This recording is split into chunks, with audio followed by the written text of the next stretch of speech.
Kenapa Ustaz selalu kata orang yang buat dosa akan masuk neraka? Sedangkan syurga itu hak dan ketentuan Allah. Orang dapat masuk syurga pun atas rahmat Allah.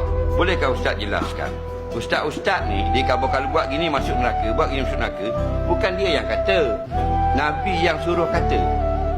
Contohnya orang perempuan yang dedah aurat masuk neraka.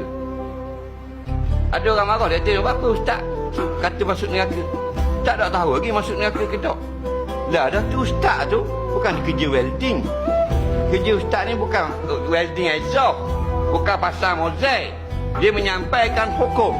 Hukum di dunia, hukum di akhirat. Nabi kata mana? Sampaikan apa yang aku sampaikan, walaupun sepatah ayat. Nabi sampai apa? Contoh dalam bab ini. Dua golongan ahli neraka. Pertama, perempuan yang pakai baju tapi telanjang. Min ahli nar, ahli neraka, member of the hell. Jadi Ustaz bukan boleh perempuan yang pakai baju tapi telanjang, maksudnya dedak aurat, masuk neraka. Yang tak bolehnya Nabi kata masuk syurga, Ustaz kata masuk neraka. Baru tak boleh.